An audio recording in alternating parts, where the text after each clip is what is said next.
So if you're paying up for a pitcher tonight, who do you like? Now, the most expensive pitcher on the slate is Corbin Burnes at 10,300. The Cy Young contender scored at least 20 DraftKings points in 6 of his last 7 games, averaged 23.3 fantasy points per game over that same stretch. So Garion, is he the most expensive pitcher for a reason? Do you need him in your lineup? I think you do. And that's the thing. This is one of those slates where it's easy to say, hey, use the most expensive guy, but occasionally you run into a matchup with the most expensive pitcher that sets up for a level of upside and ceiling that I just don't think is matched anywhere else. Now, look, I like Kevin Gausman against the Diamondbacks. He's done really well in that matchup the past couple of months. I think Alek Manoah has a really good matchup against the Los Angeles Angels. They're both above $9,000, but the Chicago Cubs have basically waved the white flag for the rest of the season, and they are putting out what can best be described as a AAA caliber lineup.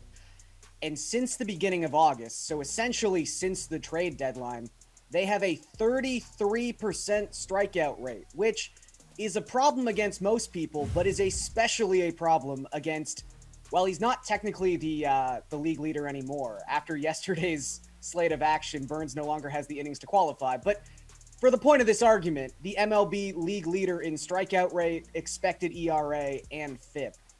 Corbin Burnes, you could make the case, is the best strikeout pitcher in baseball. And I think we're probably looking at a double-digit effort against the Cubs today. And again, he's expensive, he's going to be popular, but sometimes you have to eat the chalk because the chalk is going to score 37 DraftKings points. Paul, are you eating the chalk with Corbin Burnes?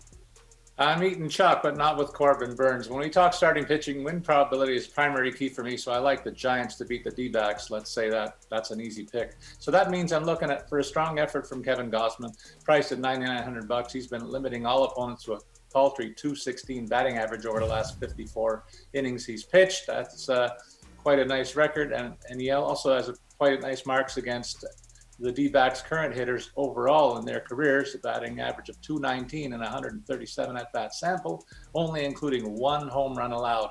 Let's not forget we're talking about the D-backs who are 2-8 in their last 10, have the worst record in baseball, and they're facing the Giants who are 8-2 and have the best record in baseball, so as chalky as chalk gets.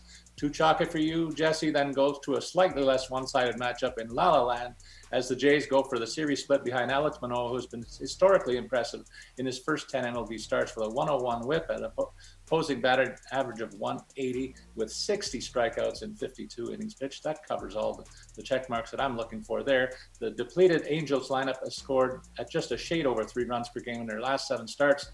Dylan Bundy brings an awful 6.14 ERA and a 136 whip into this one against the Jays offense. Take Manoah for 9,100. This is pretty chalky too.